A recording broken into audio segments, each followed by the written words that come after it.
охраны окружающей среды и Министерства природных ресурсов скажет нам о проблемах утилизации твердых трудовых отходов. Пожалуйста. Здравствуйте.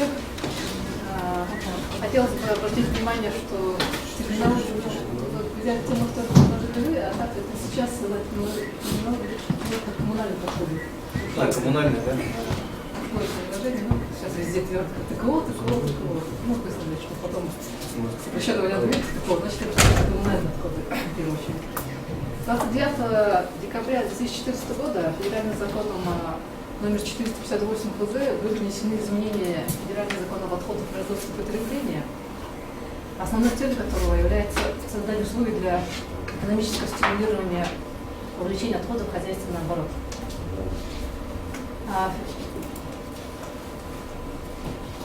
Этим законом определены приоритетные направления государственной политики в области обращения с отходами. И уточнен понятийный аппарат, уточнены существенно добавлены полномочия в области обращения с отходами. Так, к полномочиям правительства Российской Федерации добавлено 36 новых полномочий, реализация которых потребует на принятие на федеральном уровне порядка 30 нормативно-правовых актов.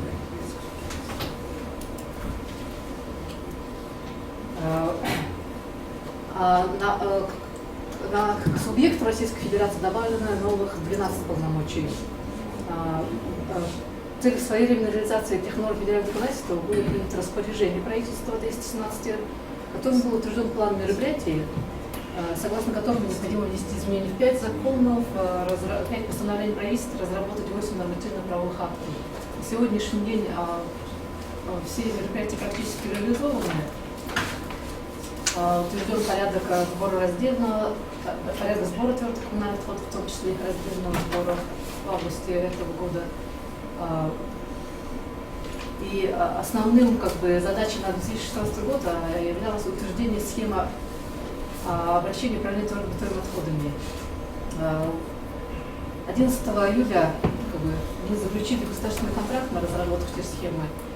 И вот буквально сегодня утром проект постановления об утверждении территориальной схемы в области обращения с отходами был сдан в протокольную часть. Буквально до конца недели, я думаю, он выйдет и будет направлена во все муниципальные районы. Территориальная схема является документом, который, если ее содержание, отражает источники образования отходов, количество отходов, образуемых на территории Республики Бурятия, места накопления, и, соответственно, объекты по обработке, обезвреживанию, утилизации, захоронению отходов. Всего на территории республики в настоящее время в государственном реестре зарегистрировано 44 объекта. Из них 3 объекта полигона ТКО, которые размещают именно отходы, образующиеся у населения. Остальные 41 объект – это объекты промышленных предприятий, которые эксплуатируют, а сами размещают именно свои отходы. В соответствии с федеральным и американским законодательством сейчас запрещается захоронение отходов в границах населенных пунктов, лесопарковых, курортных, лечебно-оздоровительных, рекреационных зонах, также водоохранных зонах, на водосборных площадях подземных водных объектов. И получается, объекты размещения, то бишь полигоны ТКО, не могут размещаться в границах населенных пунктов. Нельзя размещать эти отходы. Там есть санитарная зона от минимума 500 до 1000 метров имеется в виду. Ну, сейчас запрещается захоронение отходов в местах залегания полезных ископаемых и горных работ. И запрещается размещение отходов на объектах, не введенных в государственный реестр размещения отходов. До появления с 1 августа, когда вступил новый порядок ведения кадастра отходов, до него у нас ввелся региональный кадастр отходов, то есть законодательством, в котором мы ввели наши санкционированные свалки, на которых мы эти отходы размещаем. Эти свалки, которые у нас с советского периода еще остались, их в количестве 311. они после вот этого, с 1 августа 2014 года как бы подвисли как несанкционированные, потому что как свалка она не соответствует санитарным и экологическим требованиям, но, как говорится, куда деваться, отходы, как бы, если как бы, их перестать использовать, получается, у нас отходы будут везде, где можно. Они вот сели в территориальную схему как места несанкционированного размещения отходов. Количество 311, еще раз повторюсь. При том, что как бы, размещать отходы на них как бы, запрещается.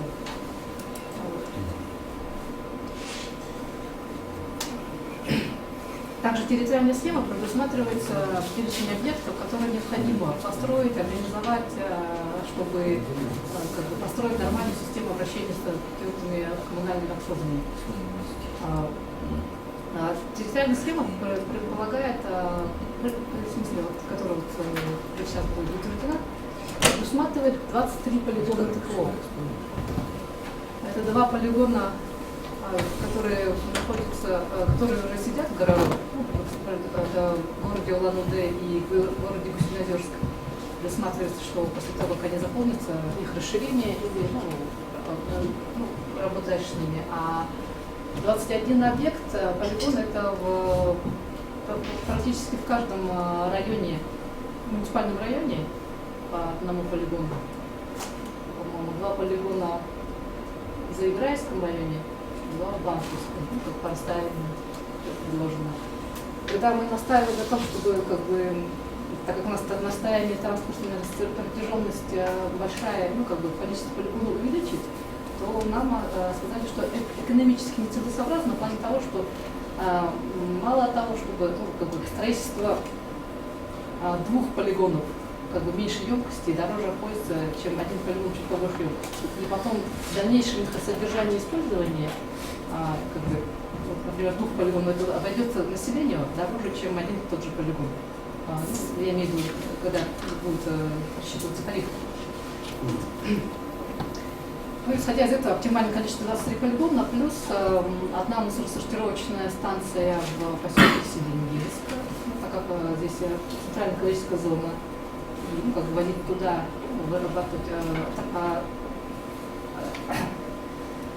обрабатывать, сортировать, вернее, извлекать вторичные материальные ресурсы с площадок, которые будут находиться на побережье Байкала, также площадки накопления в Прибайкальском, в Бакузинском районах, и дальнейшее как бы, использование мусоросортировочных станций городских номер 1 и номер 2. Так как в водоохранной зоне нельзя размещать полигоны, получается, нельзя размещать полигоны в северной у нас часть страдает, это в городе Северобайкальска. Там прилагается полигон в Ангое и мусоросборочные станции в самом городе Северобайкальска, ну, исходя из объема отходов. До сегодняшнего дня, с 2012 года, у нас реализовывались мероприятия в области обращения с отходами в рамках федеральной целевой программы «Охрана озера Байкала. Социально-экономическое развитие Байкальской природной территории на 2012-2020 годы», в рамках которой в 2015 году был построен полигон такого поселка Заиграева.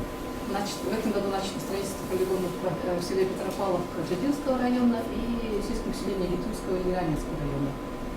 Притом планируется, что в Иранском районе полигон закончится в этом году, и в селе Петропавловка завершится в следующем году. И правильно это предусмотрено. Ну и в этом году разработана проектная документация на строительство полигонов ТКО в селе Турунтаево, в Прибайкальском районе, Хоринск и поселка Селегинского Банского района. Если смотреть по полномочиям, получается, если раньше органы местного самоуправления все полномочия по отходам были на местных, на уровне муниципальных, районного, городских округов и сельских поселений, то с 1 января 2016 года эти полномочия переданы субъекту, а у муниципальных районных городских округов остается участие в организации деятельности по сбору, обработке, транспортированию, обезвреживанию, захоронению, утилизации отходов. И часть сельских поселений – это участие в сборе и транспортировании. Как бы, притом, Точно, что означает слово участие, нигде конкретно в комментариях не дается. Как бы практика не практика, но фактически получается, что если, например, на уровне субъекта это организация сбора, транспортирования, обращение с отходами, я не буду сейчас пытаться, обращение с отходами предусматривает, что будет отобран, на конкурсном отборе будет отобран региональный оператор, который будет осуществлять эту деятельность, заключено с ним соглашение, то на уровне муниципальных районов остается, что как минимум то, что они определяют места накопления, имеется в виду контейнерные площадки. На сегодняшний день вот, в соответствии с порядком сбора твердых коммунальных отходов, контейнерные площадки содержатся собственниками этих домов, ну, многоквартирных домов. Получается, как минимум отводят земельные участки под объекты размещения отходов, согласовывает, имеет право разрабатывать проектную документацию на строительство этих объектов, заключать концессионные соглашения. Ну и получается, на сегодняшний день региональный оператор, конкурсная документация это к нему вся готова. Единственное, что на федеральном уровне еще не определены методические указания по его региональному, по его жизненному тарифу.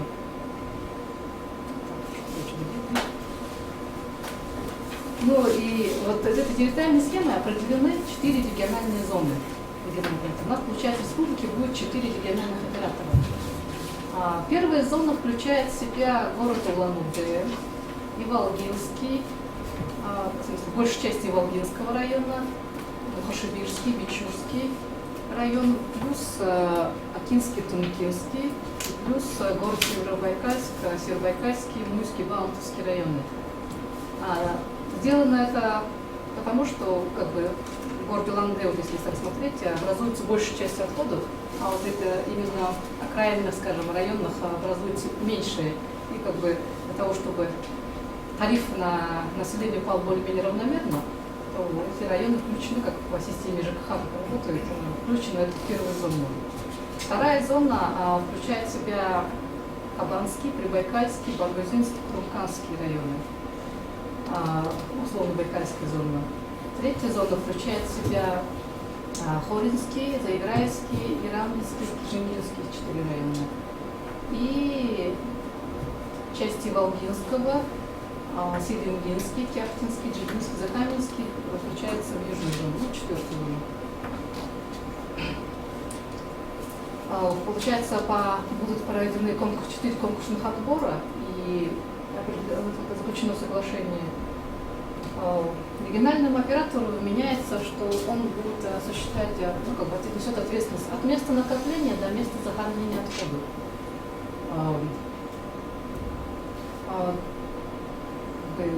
Мы должны в соответствии с законодательством заключить до 1 января 2017 года соглашение с региональным оператором. Но в связи с тем, что до настоящего времени правительством не приняты правила обращения с твердыми коммунальными отходами, которые определяют основание решения статуса регионального оператора.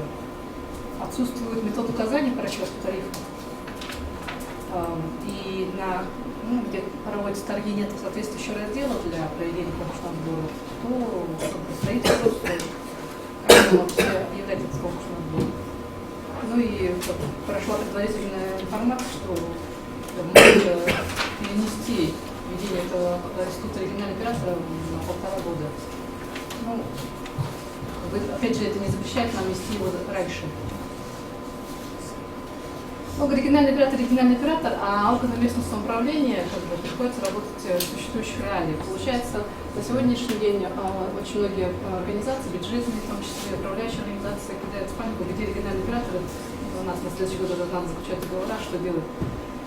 На это на сегодняшний день все работают в рамках действующего законодательства. Договора как заключали, как по старинке, скажем, работаем с организациями, которые занимаются деятельность в области обращения с отходами, заключаем с ними договора и работаем. Пока не придет региональный оператор и не как бы представить договор, ну, в смысле, он должен, генеральный оператор, прийти, заключить соглашение, потом он должен утвердить свой тариф, а потом эти договора, ну, как бы для заключения, нужно направить к собственникам отходов. Только тогда появляется уже юридическое право, это уже те договора работать с генеральным оператором. До этого, а так у нас все обычно делается очень долго, ну, будем надеяться, что нет, но вы работаете в каком-то режиме. При этом обращаем внимание, что с 1 июля этого же года все организации, которые занимаются деятельностью в области обращения с отходами, должны иметь соответствующую лицензию, которую получает Управление Роспреднадзора по Республике Бурятия. У нас на сегодняшний день всего выдано 97 лицензий. Притом, сейчас скажу.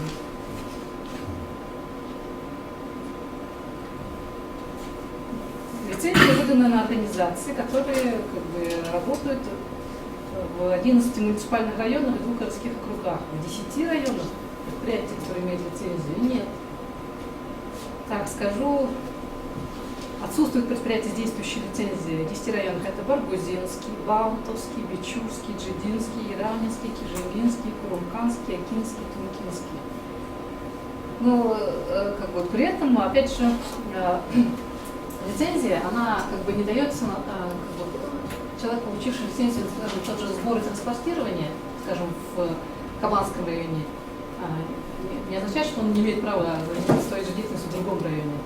Лицензия дается, по разъяснению Управления Роспреднадзора, там дается лицензия, ну, в любом случае, везде выдана, уже дает право заниматься сбором и транспортировкой на территории Российской Федерации. Как бы, если у вас в районе работают предприятия, которые получили лицензию, скажем, ну, как бы там, не дата, а бывает адресы, скажем, ну, в Кабанском выдано или в городе Улан-Удэ, ну, как бы могут заниматься вашей деятельностью. Процент охвата услугами, связанных с обращением с отходами, если вот по численности населения смотреть, у нас составляет 78%. А если вот к муниципальным районам и городским округам смотреть, то 50-65%. Ну, как бы не все, с одной стороны, кажется, что не все районы охвачены. Ну, а если как бы придет региональный оператор, даже если с учетом, что будут это местные даже организации, то как бы район у нас будет, Республика Бурятия будет охвачена полностью в любом случае. Как бы одним из требований, потому что региональный оператор является наличие действующей лицензии. Что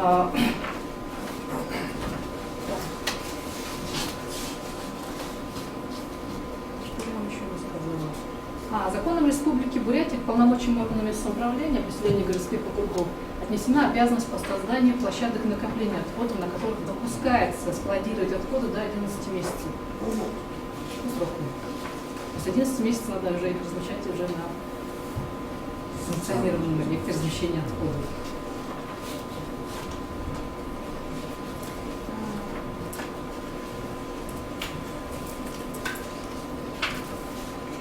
Ну и пока вот это все-таки это считается вот сейчас переходным периодом, вот, поэтому органам местного управления рекомендуется руководствоваться утвержденной каждое поселение правилами благоустройства, в которых также содержатся мероприятия по уборке территории, обеспечению чистоты, на которые предусмотрены средства местного бюджета. Потому что вот, сейчас судебная практика показывает, что ликвидация, например, тех же несанкционированных свалок все равно падает на плечи муниципальных районов. Они отвечают за территорию, это их полномочия.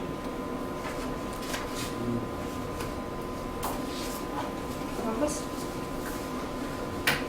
Владимир, уточните, пожалуйста, чьи же полномочия это все-таки по утилизации?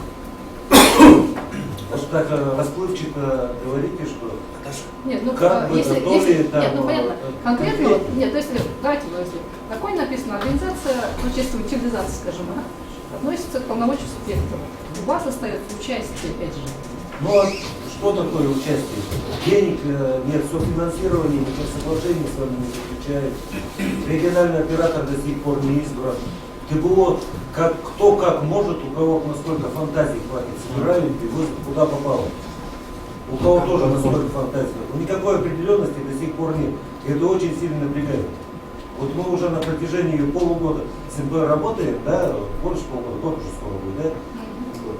И никак ни к какому не можем прийти. Результата нет, вот что печально. Что могу сказать? Заключать договора с организацией, которая занимается утилизацией? Заключать договора с организациями, которые занимаются утилизацией? Не, в том-то и вопрос. Так, по а сути, какие средства? Кто оплачивает? Тарифа нет, регионального оператора нет. Ну, Время идет. называется, мы же не можем, мы и так всегда называем, письма пишем, как бы не можем действовать, потому что в рамках федерального законодательства ничего не прописано. Объявила конкурс на управляющий компанию, да, на региональный оператор? Нет. Я же вам сказала, что нет соответствующих документов. Тут указаний. Там одним из оснований для коммуштранспорта написано, мы должны в общей документации прописать, как рассчитывается единый тариф. Единый тариф, метод указания, на него нет. Республиканская служба по тарифам разводит руками, говорит, мы не можем это написать. так, А мы должны же с какой-то ценой выходить, потому что там размер обеспечения потом выходит 5% от максимально допустимой выручки. Мы же не можем взять ссылки с потолка и это ставить. Нет, А проблема потом в чем? получится просто. Мы вам отчитываемся, да, как все муниципальные образования, в которых ранее были свалки отходов, которые, соответственно, путем захоронения утилизировали, да? Так и везде, во всех районах в Нет, основном. утилизация не подразумевается. Не, оно же сейчас запрещается, правильно? Да. Но во всяком случае все районы так и выходят. Потому что других, как полигонов, Да, я и говорю, их что- нету. Ну, это проблема. В целом Бурятии даже нету. И поэтому каждый муниципалитет как думает, как ранее захоронили, как его хоронили, ведь этот мусор переталкивали туда-сюда, таким же образом сейчас в данное время складируют весь мусор. Но другой вопрос. Каким образом, если у нас нет полномочий, мы должны предусматривать бюджет и финансирование для того, чтобы потом также от прокурора по шее не получить? Как выходим? Выходим просто. Как бы якобы готовим площадку под ТКО. Но мы... Выравниваем, а вопрос-то как бы главного муниципальных образований, это не раз вопрос ставили. И этот вопрос был переадресован министру, потом заместителю, во всяком случае, оно как было, так и осталось. Все, на одном уровне. Не сдвинулось, не туда. Вот эту схему вот сейчас в данное время, вы говорите, только сейчас разработали. А хотя, по крайней мере, поручение было разработать уже полгода назад. И в данное время вот именно по площадкам, по лицензии на перевозку ТКО, и, соответственно, вот, вы нам направили тоже рекомендацию, да?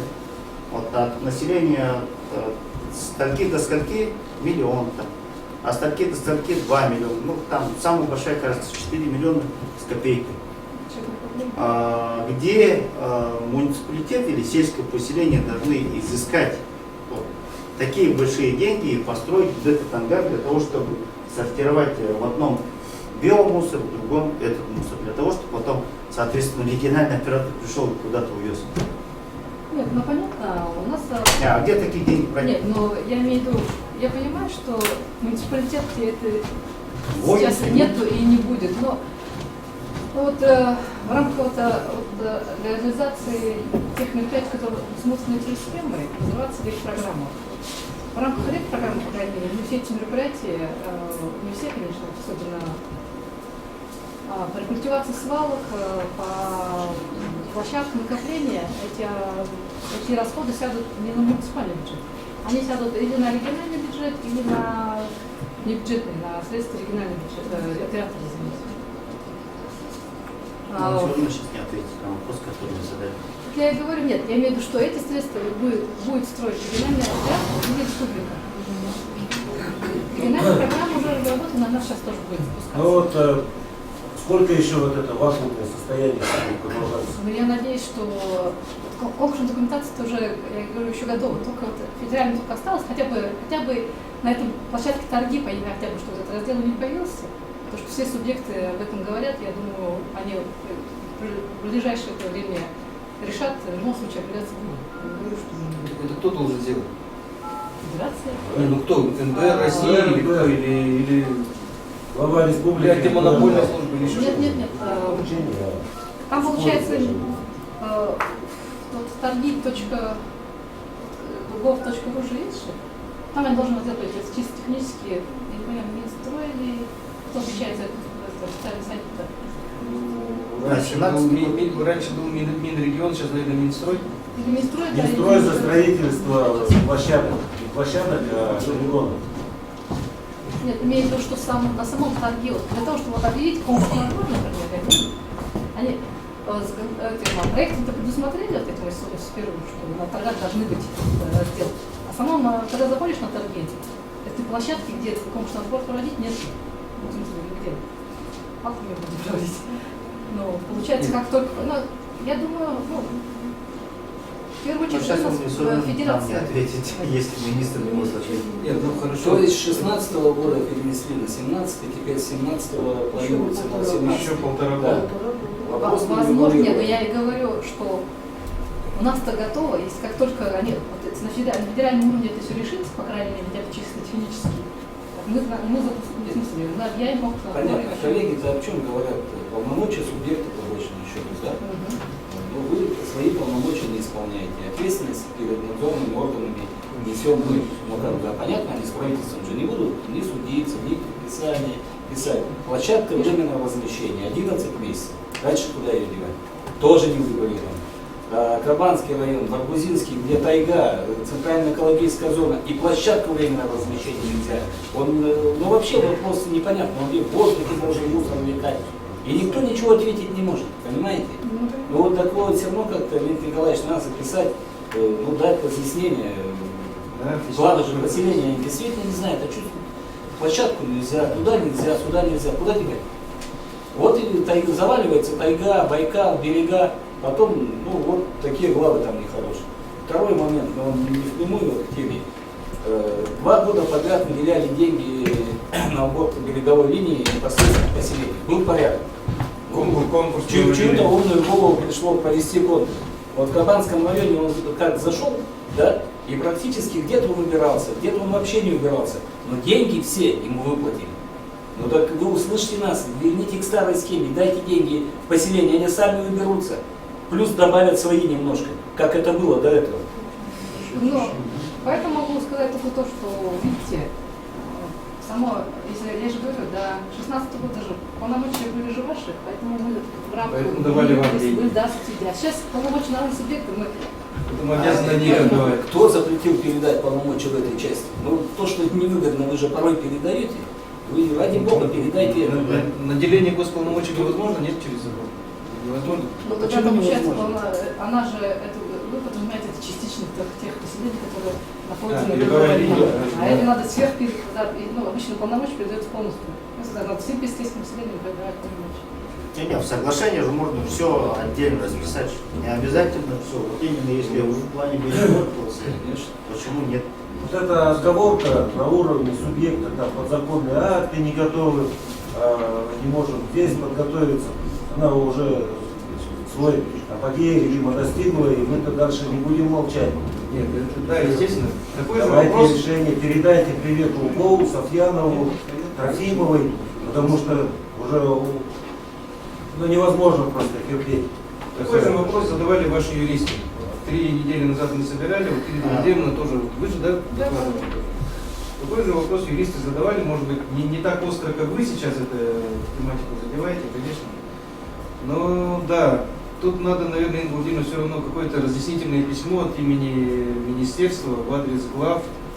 Ну как, денег нет, но вы держите, что ли, типа такого? Ну, принцип такой, я понимаю, да, но, по крайней мере, разъяснение. Плюс посмотреть практику, если не соседних субъектов, то далеких субъектов, соседей, они как выходят из ситуации. Леонид Николаевич, какое письмо для нас, так, красная тряпка будет. И тем не менее. Да уже как красная тряпка, я честно скажу, вот Алексей Анатольевич вот сейчас присутствует, сам слышит, да, я, по-моему, юристам, кому сказал, через службу по обращениям граждан, значит, жители жалуются. Кто-то у вас в районе пожаловался на беспорядок, на мусор и так далее. И черным по белому, значит, Алексей Анатольевич пишет письмо: уважаемая Мария Петровна, это полномочия субъекта, правительство Бурятии такое нехорошее, оно не выполняет свои полномочия, до сих пор не утвержден, не выбран региональный оператор. Обращайтесь туда, к наговицам. Ну и по своим, там, по воде, по дорогам мы там расписали все. Значит, ко мне приходит Хмелева Любовь Юрьевна, говорит: смотрите, что у нас, говорит, коллеги-кабанцы пишут, нас напухает. Я читаю это, я это понимаю. Я понимаю, что де юре вы правы, да, вот, то, что мы сейчас разговор ведем. Но де-факто и соблюдая какую-то коммуникабельность, таким открытым текстом все равно нашим жителям, нашим избирателям, так друг на друга пихать не надо. Надо в какой-то в более такой разъяснительной форме объяснять. Да, вопрос решается, либо вопрос будет адресован там Минприроде Бурятии и так далее. Я понимаю, это у вас оскомину набило. Я это понимаю сам, как рядовой житель и как чиновник тоже. К сожалению, мне стыдно за такую ситуацию. Для меня вопрос, Владимир, все равно письмо какое-то такое готовить надо, разъяснение, не знаю. А практика других субъектов, читая Иркутск, другие, вот Алтайский край, там где тоже природоохранное законодательство стоит во главу. Они тоже все в такой ситуации? Все в одинаковой? Все одинаковые. И региональные операторы не избраны, и схемы Некоторые даже вообще так. Мы уверены, что перенесут, и мы даже не принимались. Ну, сегодня бюджет 2017 года.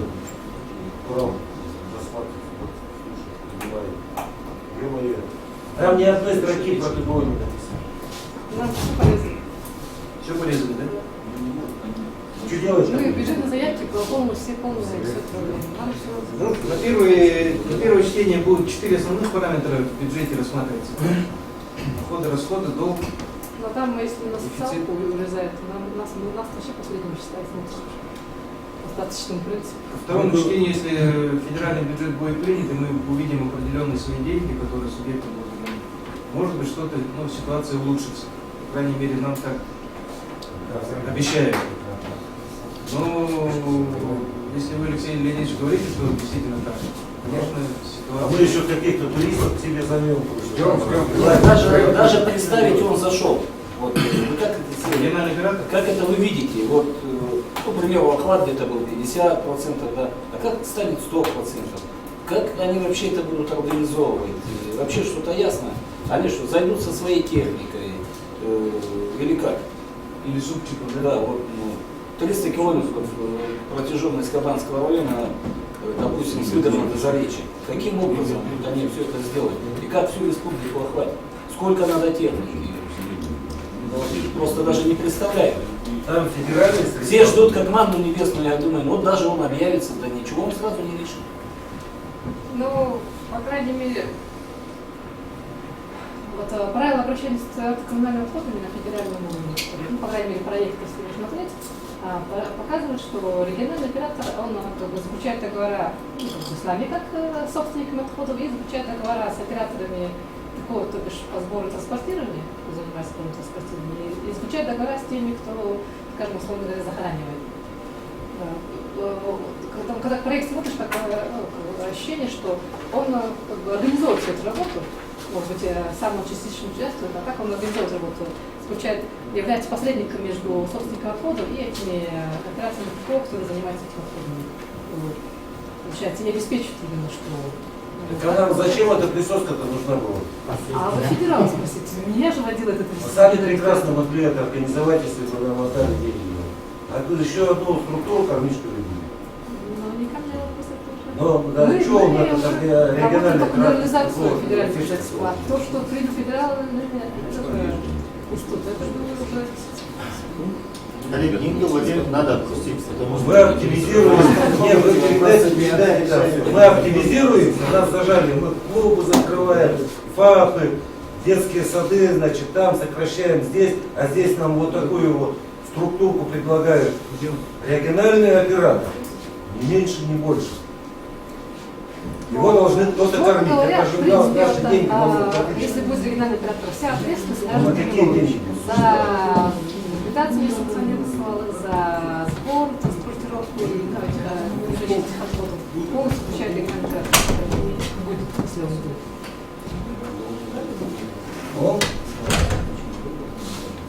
НБ России никаких разъяснений не дает.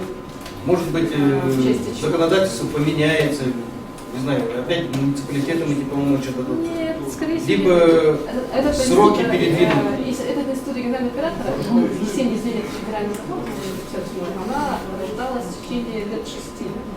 Потому что проект в федеральный закон приходил в МПР несколько раз. Мы каждое замечание писали, но на наше замечание никто не пришел. Им надо мутировать, что же здесь молча соглашаться? Надо тогда обращаться в федерацию, потом уже давать разъяснение нам сюда, на места. Ситуация уже неконтролируемой становится.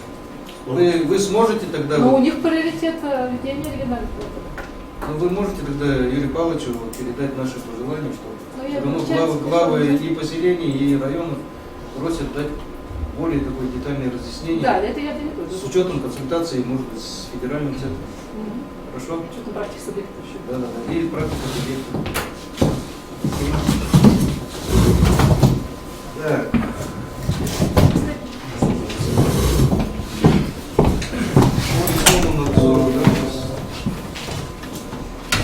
Станиславович, это вы, да? Да. Извиняюсь, а то я думал, вы у нас то ли Кармаев Игорь Дашевич, то ли Абхазов Давуд Михайлович.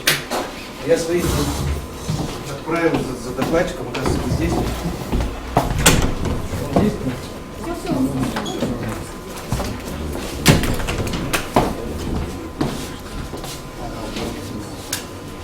Так, пожалуйста, Герман Станиславович. Вы же с Ралха, да? Да, с музыкантского агентства «Лесного хозяйства». Пожалуйста. Здравствуйте, уважаемые участники семинара. Меня зовут Гамбуев Герман Станиславович, Республиканское агентство «Лесного хозяйства». Федеральный государственный лесной надзор, лесная охрана, федеральный государственный пожарный надзор в лесах осуществляется Республиканским агентством лесного хозяйства в соответствии с пунктом 6 статьи 83 Лесного кодекса Российской Федерации в рамках исполнения переданных полномочий субъектам Российской Федерации. В соответствии, а также в соответствии с постановлением правительства Российской Федерации за номером 394 об утверждении положения об осуществлении федерального государственного лесного контроля и надзора, федерального государственного пожарного надзора в лесах. Площадь земель лесного фонда Республики Бурятия по данным Государственного лесного реестра составляет 27 миллионов 10 тысяч 800 гектаров. Штатная численность лиц, осуществляющих федеральный государственный лесной надзор, лесную охрану, федеральный государственный пожарный надзор в лесах составляет 155 человек. На долю одного инспектора приходится 174 тысячи гектар леса. Данный показатель превышает норматив патрулирования лесов, установленный приказом Министерства природных ресурсов Российской Федерации в 17,7 раза. При этом в республике сложилась структура, когда орган государственной власти в области лесных отношений осуществляет комплекс всех полномочий, в том числе и по федеральному государственному лесному надзору, федеральному государственному пожарному надзору, а также и занимается выпуской древесины. С целью повышения эффективности федерального государственного лесного надзора, федерального государственного пожарного надзора в лесах, Республиканским агентством лесного хозяйства подписано соглашение о взаимодействии Агентства лесного хозяйства и окружного казачьего общества Республики Бурятия Верхнеудинской, Забайкальского войскового казачьего общества при осуществлении мероприятий по охране лесов от нарушения лесного законодательства и профилактических мероприятий на территории лесного фонда Республики Бурятия. Агентством в соответствии с принятыми станичными и хуторскими казачьими обществами Республики Бурятия обязательства по оказанию содействия агентству в охране лесов планируется привлечь к охране лесов от пожаров, в том числе и патрулированию лесов и проведению разъяснительной работы среди местного населения более 170 казаков. В целях привлечения к охране лесов общественности в агентстве действует приказ от 2015 года за номером 661 об организации деятельности общественных лесных инспекторов Республиканского агентства лесного хозяйства. Утверждено положение об организации деятельности общественных лесных инспекторов.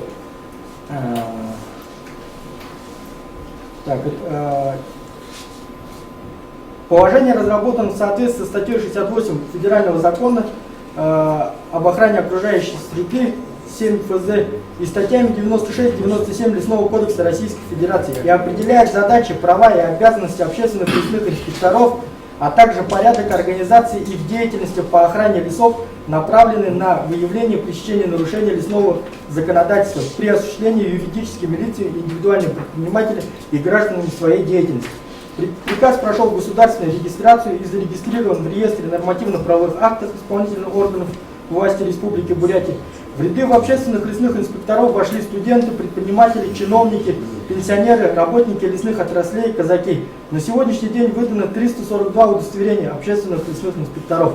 Просьба главам администрации и главам сельских поселений рекомендовать неравнодушных людей с активной гражданской позицией вступления в ряды общественных лесных инспекторов. Кроме того, агентством подготовлен приказ об организации деятельности мобильных групп по предупреждению и выявлению пресечения нарушения лесного законодательства. На постоянной основе совместно с МВД, сотрудниками, специалистами агентства проводятся рейдовые мероприятия по выявлению пресечения нарушения лесного законодательства. Во всех районах Республики Бурятия лесничими и инспекторским составом агентства разработаны и согласованы с органами МВД, ПРБ, главами муниципальных образований района, начальниками отдела надзорной деятельности, планы взаимодействия по выявлению виновников лесных пожаров и лиц, допустивших нарушение правил пожарной безопасности в лесах, расследование причин и условий возникновения лесных пожаров. В рамках реализации закона Республики Бурятия об организации деятельности пунктов приема и отгрузки древесины на территории Республики Бурятия в целях эффективной работы по декриминализации лесопромышленного комплекса Республики Бурятия и достижению положительного результата агентством предложено рассмотреть вопрос о внесении дополнений в законодательство Республики Бурятия в части наделения обязанностями глав муниципальных образований по принятию мер профилактики и борьбы с незаконными рубками леса, в том числе путем контроля и проверок находящихся на территории муниципальных образований пунктов приема и отгрузки древесины с установлением меры ответственности. Рассмотрение данного вопроса предложено рассмотреть на одном из совещаний комиссии при правительстве Республики Бурятия по профилактике пресечения незаконной заготовки древесины и ее оборота на территории Республики Бурятия в 2017 году. В соответствии с пунктом 1 вопроса 5 протокола заседания комиссии при правительстве Республики Бурятия по профилактике пресечения незаконной заготовки древесины и ее оборота на территории Республики Бурятия поручено главам районных администраций образовать комиссии при главе муниципального образования по профилактике и пресечению незаконной заготовки древесины и ее оборота на территории муниципального района. На сегодняшний день комиссии созданы во всех районах. Комиссиям необходимо работать по аналогии республиканской комиссии, организовать межведомственное взаимодействие на уровне района, предпринимать все действия по недопущению незаконных рубок на территории района. В соответствии с пунктом 16 планерного совещания у главы Республики Бурятия агентством ежемесячно направляется в органы местного самоуправления муниципальных районов реестр, вступивший в законную силу постановления о назначении административных наказаний с указанием фамилии, имя, отчества, места жительства гражданина и вида наложенного административного наказания. В свою очередь, органы местного самоуправления рекомендованы посредством организации собраний сходов населения с участием сотрудников полиции, обслуживающих данные административные участки, обеспечить проведение профилактических бесед с лицами, допустившими нарушение особого противопожарного режима и режима чрезвычайной ситуации в лесах.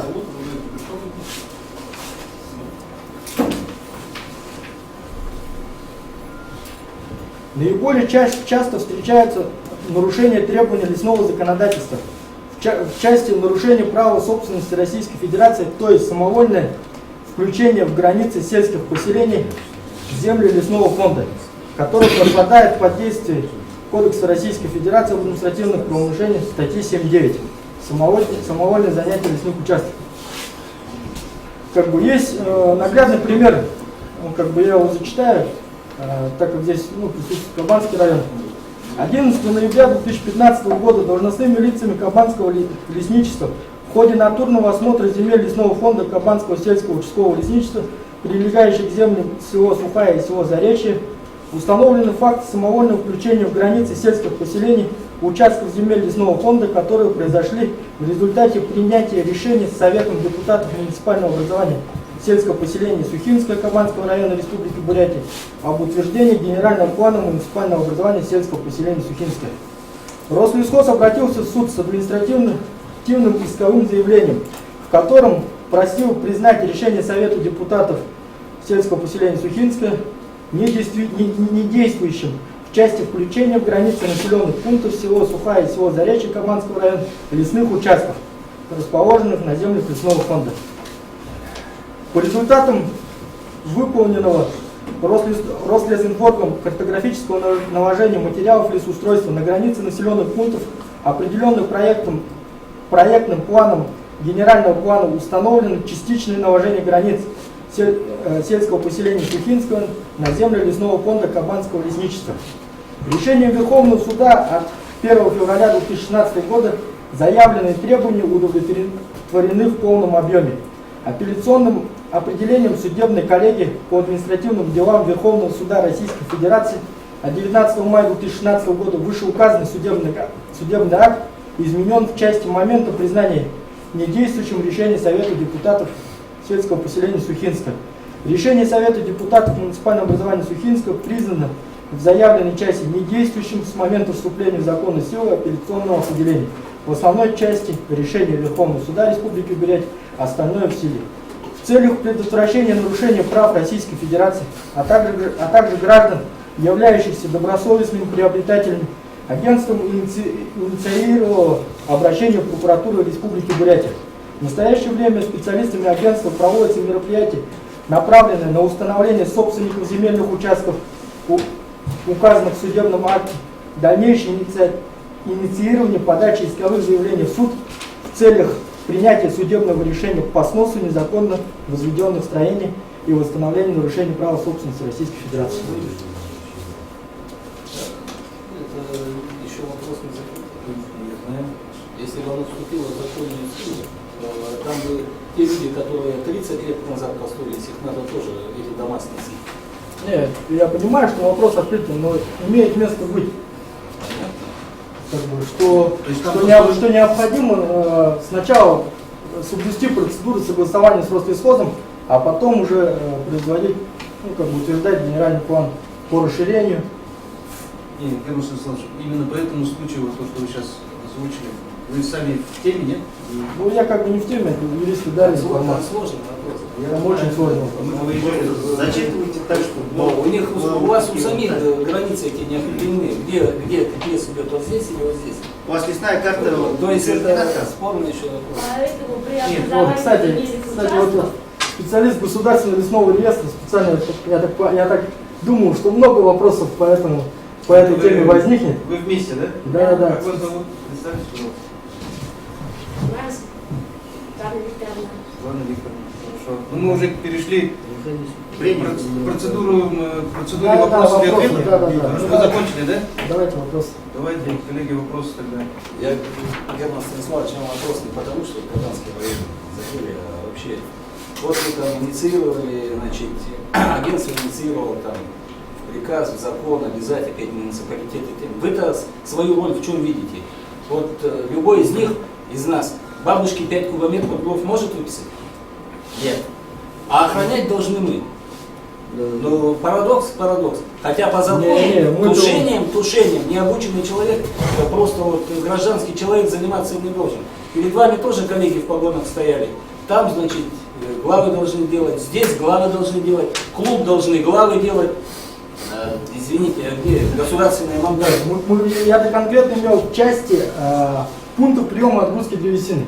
Нет, вы там говорили обязать. Ну там я дословно не помню, как вы сказали. Но эта комиссия при правительстве Республики Бурятия решила обязать создать. Чиновническая. Да, все. нет, решила, вы сами-то жили, в селе же жили, наверное. Конечно, Ну сам так представляете, как это вообще по факту делать? И почему республика горит? Вот, можете сказать, почему мы горим? Не, ну это вопрос. Ну так вот видите, так надо решать, найти эту проблему-то. В чем проблема? Почему мы горим-то? И оттуда начинать надо решать, а все, видимо, вот глава он должен все тушить, строить и так далее. Но просто физически это невозможно. Мы никогда это не решили. А у них там Уралки-то там вообще как на вулкане, у них руководители меняются полгода раз в год. И вообще исполняющий обязанности до сих пор... За прошлый сезон. Нет, ну это как бы это... Нет, это вопрос... Не по теме. Вопрос завис в воздухе или как, да? Но насчет порядка выделения древесины жителям, это сможете кто-то из вас ответить? Ну, порядок Как бы, знаете, да, все люди? Нет, понятно. Мы знаем порядок. Как бы, в Республике Бурятия есть такой у нас закон о порядке нормативов заготовки гражданам древесины для собственных нужд. Есть определенные нормативы. Соответственно, ну, в целом процедура такая. Простым языком. Да, простым языком. Да, процедура такая. Соответственно, каждому гражданину, каждому двору, каждому дому положено 20 кубометров дров. Для районов Крайнего Севера 40 кубометров. Ежегодно? Ежегодно. Ежегодно. Дальше есть следующие нормативы. Нормативы это для улучшения, для строительства и ремонта хозяйственных построек это 25 кубометров один раз в 10 лет. Для ремонта и реконструкции жилых домов это 50 кубометров один раз в 10 лет.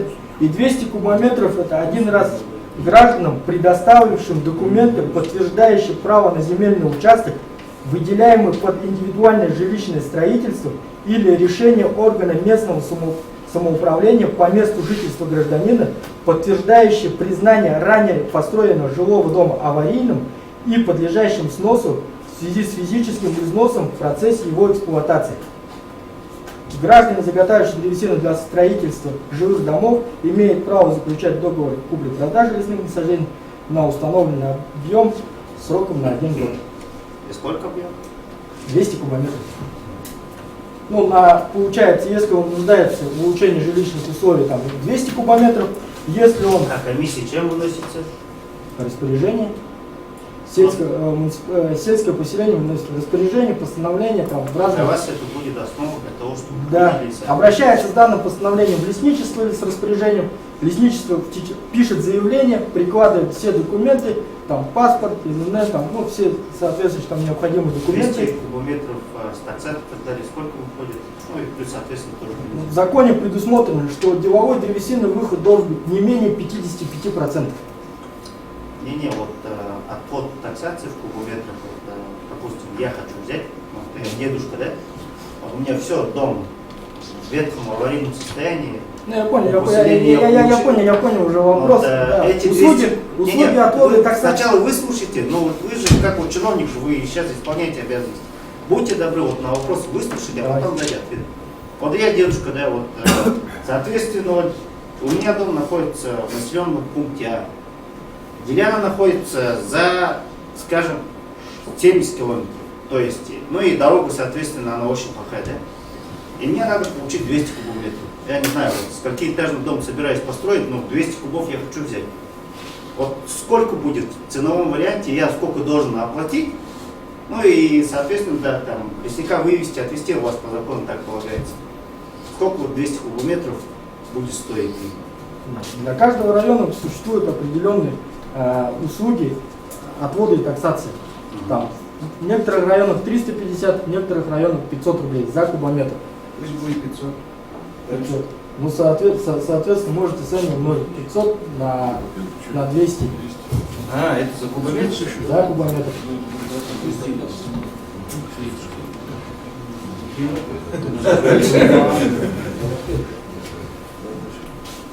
Дальше плюс потом Не, транспортировка и так далее.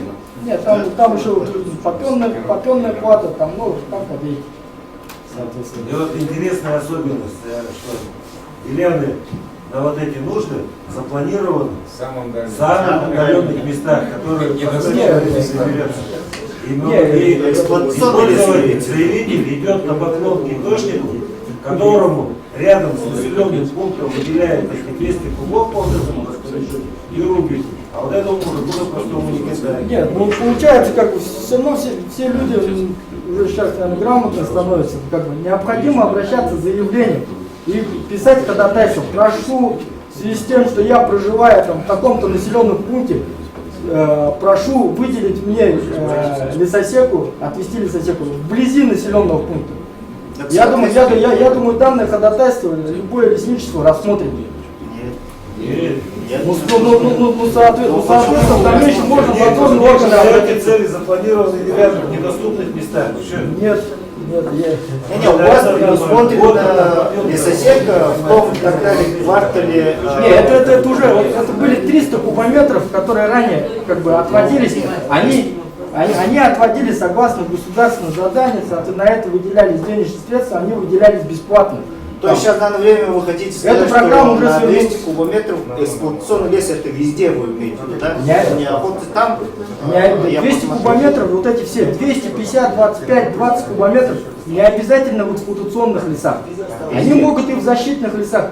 Потому что выборочная рубка у нас как бы проводится в защитных лесах. Это вы говорите про сплошную рубку. Она проводится только в эксплуатационных лесах.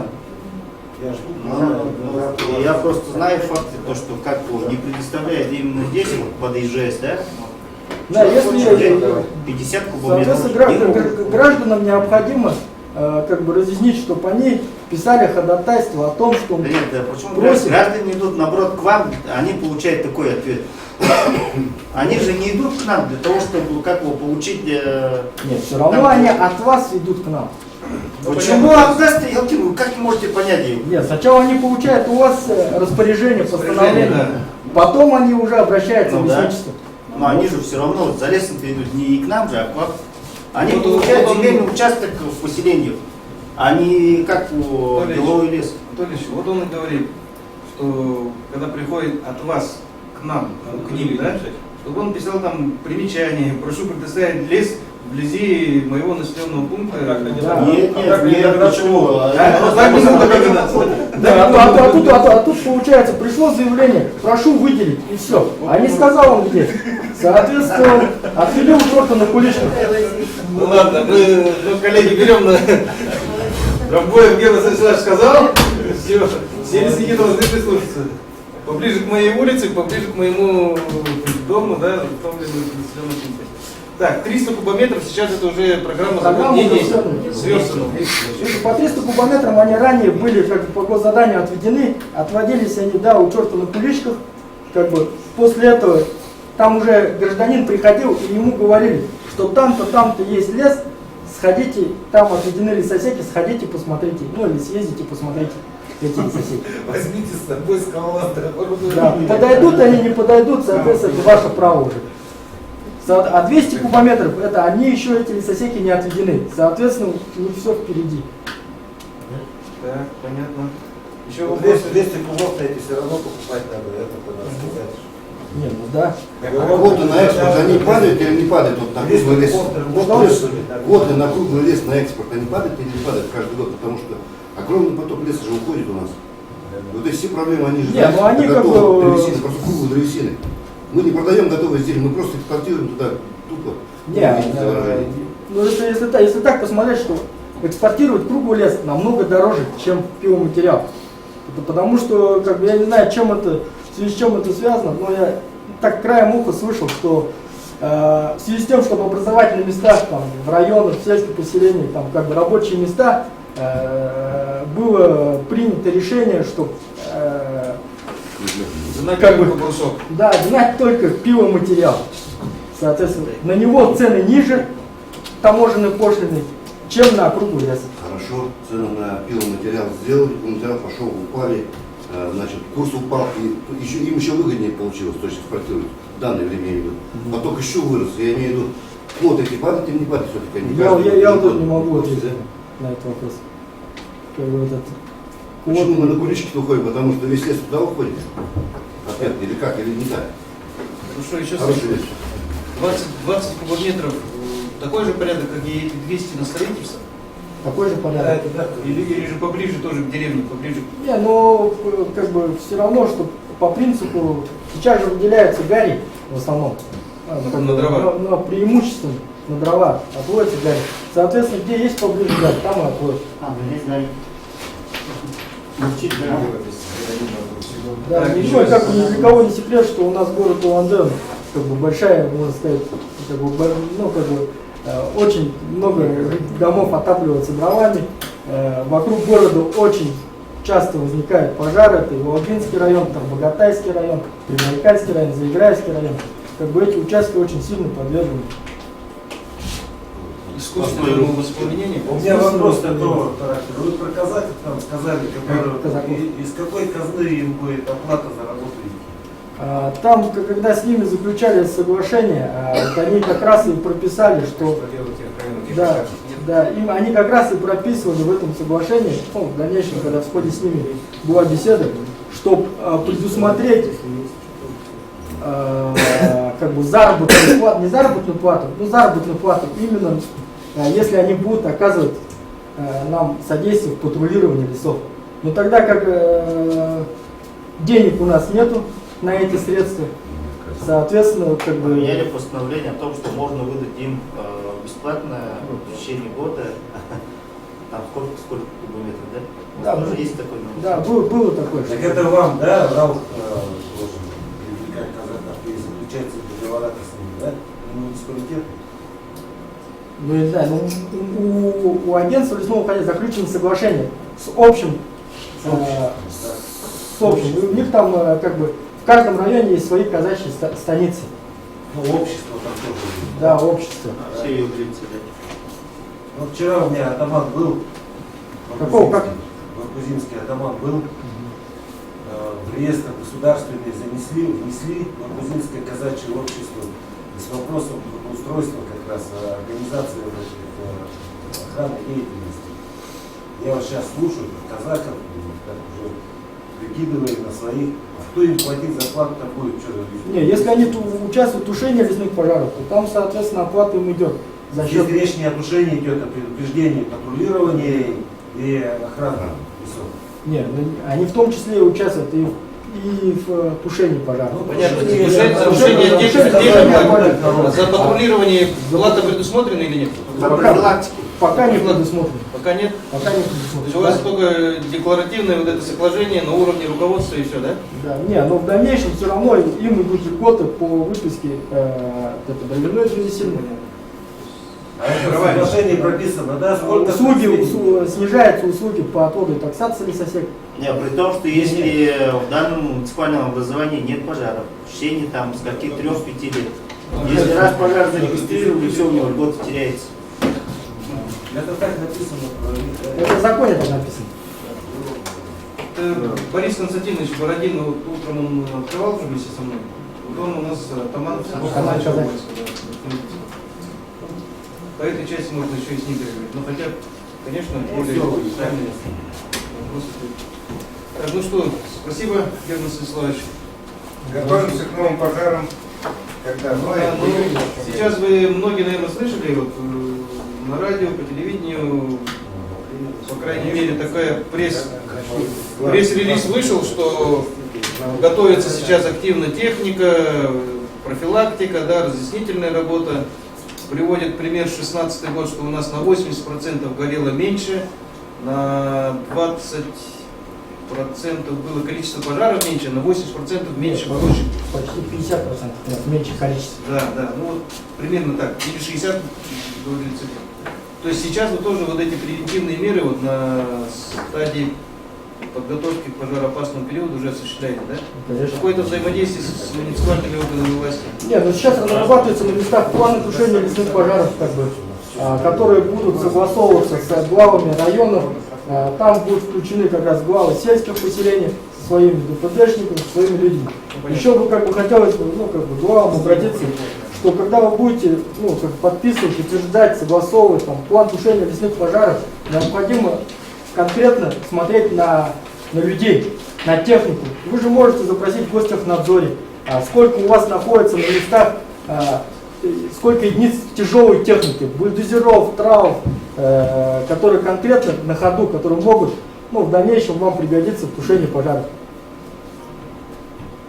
Причина-то не в технике, причина в отношении. Раньше не горело так никогда. Это последние 3-5 лет начал гореть. Это же стыдно просто, когда сотнями тысяч гектаров горит. Понимаете? Всех нас мучат. Все, кто здесь сидят, бегают, мучаются там. Система их не так. Спасибо. Согласитесь. Так, ну, уважаемые коллеги, прощаемся до завтра. Завтра у нас с 9 утра продолжаем.